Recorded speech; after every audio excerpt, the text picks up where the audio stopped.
So guys, 2 days ago we talked about what are my three predictions of what is actually a possibility in the next upcoming update in December, right? But I wanted to talk a little bit about my three wishes. If I was a genie and I could just snap my fingers and I would choose three things to change in the game, or add to the game, what would those be? And of course, I can come here and talk about the Su-35 and the Super Hornet, which are both two of my favorite aircraft of all time, right? But I'm actually going to talk a little bit more of mechanics and gameplay stuff. So it might be a little bit boring, but three things that I honestly think it would be very good. Some of them I already talked about in these videos a long time ago, but Gaijin, it felt like they were changing, but they didn't change some of these. So yeah, let's get to it, right? So the first thing, guys, is a very basic thing, okay? It's very easy to do. Gaijin could do this in a very, in an instant, I would say. I mean, of course, it would have to be done in all maps, but in an overall sense, guys, wider areas for ground attack in RRB matches. What does that mean? Well, it means more spread out targets, different targets, of course. We need more ships, we need more radars and artillery to destroy there, but in a wider area, right? I don't know if you noticed, guys, but some of these aircraft, especially in the higher tiers, and I really noticed flying the Su-22 M3 of the Italians that I was trying to spade, right? But you can feel it with Tornadoes, you can feel it with the Su-24, you can feel with every single ground attacker that we have in the game, especially in the higher tiers, that basically everything is concentrated in almost the same area as you see in lower tiers, right? So in lower tiers, it kind of works because if you are 5 to 10 kilometers from a target, it doesn't matter too much, you know, you take so much time to get in these ranges, between these ranges, you know, that a fighter that spots you when you're ground attacking with a ground attacker aircraft, right? You know, that are in the game, bombers, stuff like that, right? It takes a while for them to get to you and intercept you and kill you.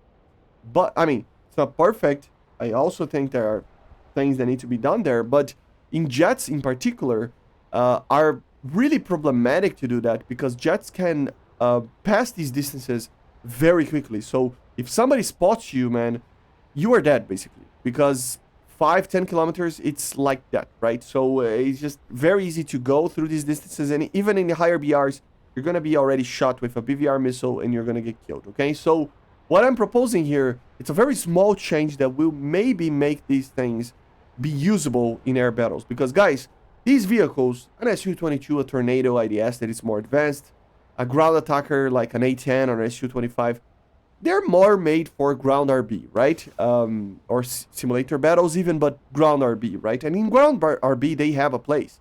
And you can use them, and it's fun to use them. You can be against CAS, and it's okay, but at least these aircraft have a place there, right?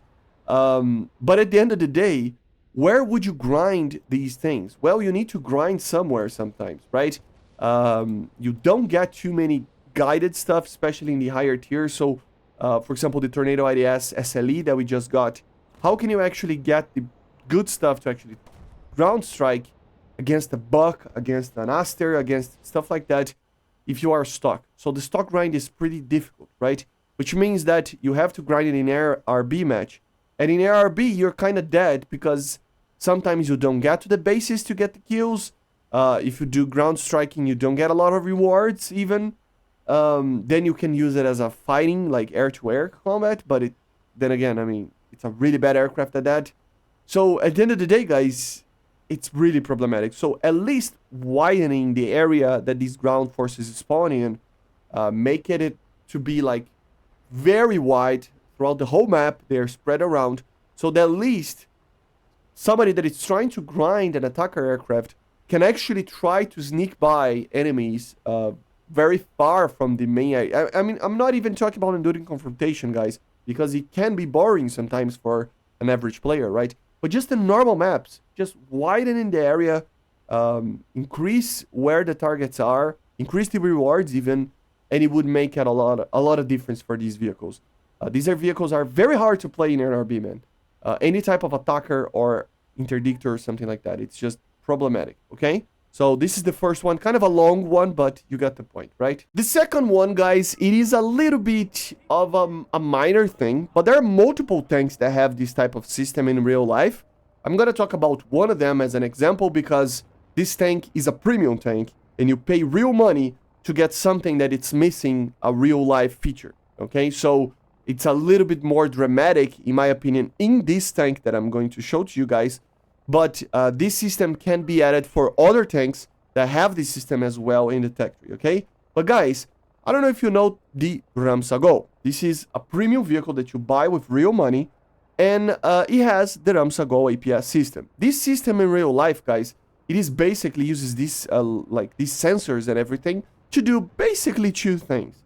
To have directional, sometimes I couldn't confirm it's 100% directional, but overall, it deployed smoke when somebody is trying to fire against you or laze you.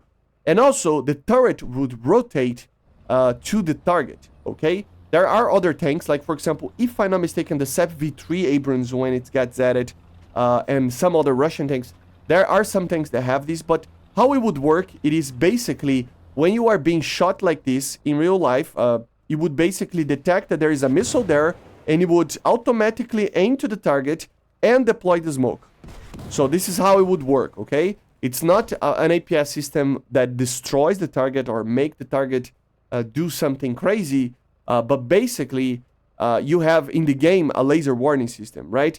But basically in real life, it would actually detect that the missile is coming. It would tell you when the target is, like where is it coming from, the laser, the missile itself, and it would actually turn the turret to the target and deploy the smoke automatically, okay? And this could be annoying because, of course, you are aiming to a target. You know, you're basically aiming there, I don't know.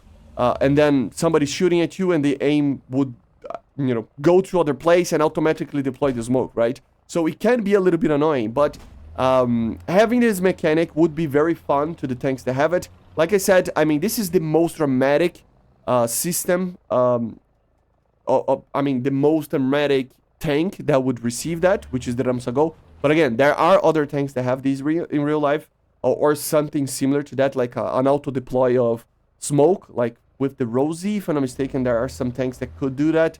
So yeah, it's a small thing, and it should definitely be a mechanic that you choose if you're gonna use it or not, right? You can turn it on or off, but it is something that I think should be added because it's a real life thing. So yeah, I mean, you could turn it off or on, but it could be a thing that automatically turns the turret and deploy the smoke if you want to, okay?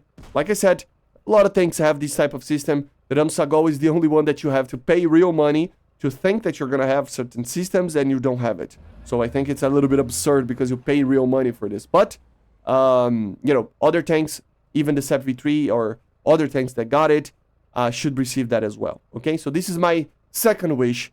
It's a small thing, but it would be a little bit more realistic. And the last thing, guys, is World War mode. Where is World War mode? Yes, we tested a lot of the new modes that they are planning to add on World War mode, but it's been something that it's just, it feels forgotten. I know it's not because they're testing stuff for it, but it feels like, you know, it's a little bit of a promise that never comes to be true, which is kind of sad because I think it has a lot of potential. They need, in my opinion, and if I had a wish for this, it would be basically to have a modern setting for World War mode, okay? So ignore a little bit the World War II stuff and try to get something that it's a little bit more modern. What I mean about that, maybe Vietnam, yeah, that would be cool. But even stuff like the Gulf War or something like that, right? Or 2003 invasion, right? Or something like that. That it's properly modern combat.